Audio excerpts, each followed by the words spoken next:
wanted to give everyone an update. There was a bizarre incident that happened last night here in Washington, not that far from where we're filming right now. Let's go ahead and play the video of this. A U-Haul truck was seen ramming into the security barriers outside of the White House. The U-Haul was surrounded by police officers and others. This is in the Lafayette Square area, Ryan, which we're both very familiar with, right outside the White House. It's where some of the barriers exist so that you can't get too close. If you've ever been to the White House or the White House complex, it's not accessible really to cars at all, hasn't been since 9/11. So some of the details coming out around this are really bizarre. The Secret Service and the Park Police announced late last night that Sai Varshith Kandula, 19 years old, of Missouri, has been charged with driving into the barrier outside Lafayette Park.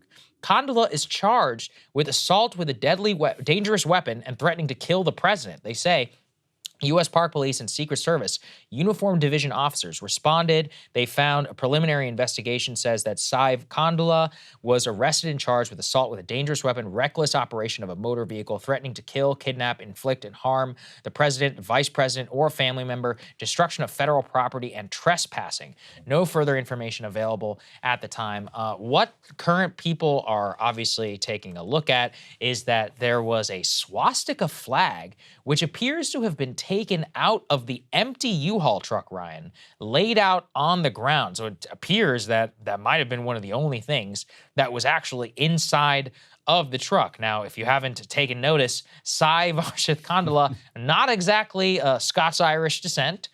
We looked it up. Sai indicates likely Indian. We confirm Kandula is an Indian surname, although we don't know necessarily. Doesn't necessarily mean, yeah. Yeah, I mean, I'm just saying what the name is. Maybe change his name. I don't know. We don't have yet a mugshot or anything confirmed of the incident. But yeah, all that's really been released from the scene so far is this Nazi flag. Apparently, there is some duct tape and a notebook with pages full of writing. So what do you make of this one? The other clue, there was a authority, some police authority, speaking anonymously to the press, who said that after he crashed the U-Haul, he made some comments.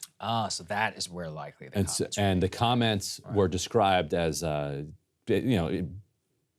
they sounded like some type of either anti-Semitic or racist or something that people who heard the comments were like, those are not cool comments. Yes. Okay. And I think played into the belief among the police that this was not an accident, and that he was threatening the president, and that he was hostile toward whatever he was hostile toward, which makes the presence of the flag make a little bit more sense. Like, the guy sounds like a ranting lunatic. Yes, I was going to say, Indian males who are 19 years old with notebooks, duct tape, and a Nazi flag, certainly well within their right mind, right? So anybody, wanted to keep everybody updated in terms of that. Some, security measures and all of that assume being taken. But yeah, I'm sure if you've heard about it or you wanted to know more about it, that's basically all we have so far. I know there's some suspicion right now about the circumstances of the attack and all that. We'll keep everybody updated. I'm not going to lie, it definitely does look weird. It's pretty weird. But there are a lot of lunatics in this country. There are a lot of lunatics, right? Weirdos are always constantly, trying to charge into the White House complex. Or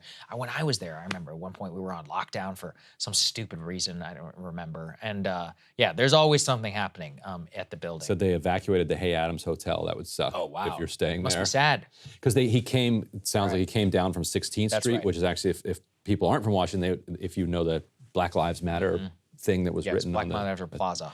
That's furthest from the White House. Previous people who have tried to ram their way into the White House. They came in from the other direction. 17th or 17th. There was a drunk lady at one point, I remember, who did this. That's right. She said, I think it was right around the Boston like an accident, bomb. right? Yeah, it was right.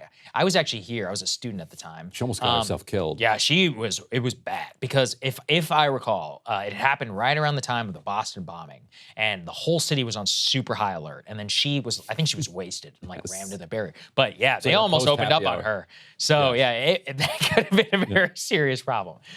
Moral of the story: don't drive drunk, especially not near the White House. And in general, I will say this: it's actually kind of sad what's happened to the White House complex.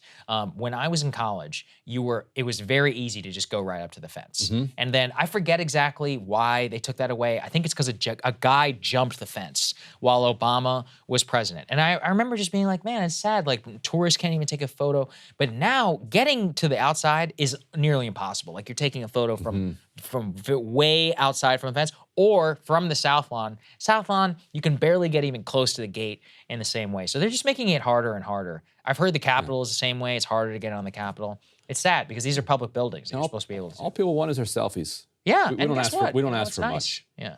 All right. We'll see you guys later.